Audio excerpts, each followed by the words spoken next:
वैसे तो दुनिया में 38 लाख से अधिक मस्जिदें मौजूद हैं दोस्तों, लेकिन क्या आप जानते हैं कि इस धरती पर एक मस्जिद ऐसी भी है जहां पर सिर्फ इमाम अकेले नमाज पढ़ता है।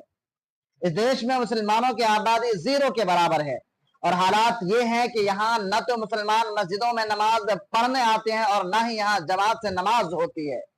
पैसिफिक ओशियन के साहिलों पर बसा सामोआ दुनिया के उन चुनिंदा देशों में से एक है जहां पर सिर्फ एक मस्जिद है और मस्जिद में वहां के इमाम के अलावा कोई नमाज नहीं पढ़ता। इस देश और इस आइलैंड में मुसलमानों की आबादी सिर्फ 60 के करीब है। यह देश दुनिया के उन चुनिंदा देशों में से एक है जहां पर इस्लाम सबसे आखिर में पहुंचा।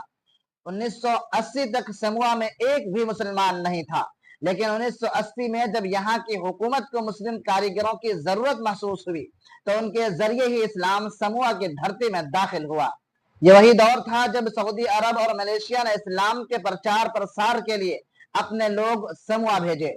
मुस्लिम देशों से गई जमात और सऊदी अरब के world embassy of Muslim youth की कोशिशों से 1985 में जिस पहले आदमी ने इस्लाम कबूल किया उसका नाम था इलियास वेल। इलियास वेल समूह के पहले आदमी थे जिसने ला इलाहा इल्लल्लाह पढ़ा।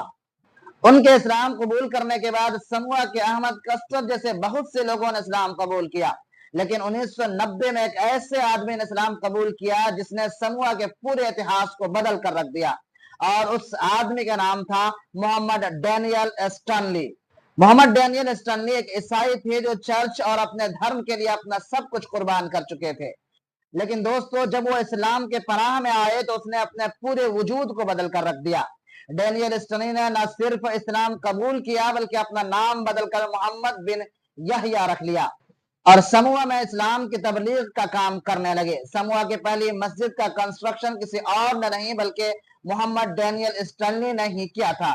समूह की राजधानी आपी में मोहम्मद डैनियल के घर के एक कमरे में बनी ये मस्जिद ही समूह की एकमात्र अकेली मस्जिद है। मोहम्मद डैनियल जहां पर रहते हैं वहां पर मुसलमानों की आबादी 0 के बराबर है। यही वजह है कि वो खुद ही आजान देते हैं और खुद ही इमामत करते हुए इस मस्जिद में अकेले नमाज पढ़ते हैं।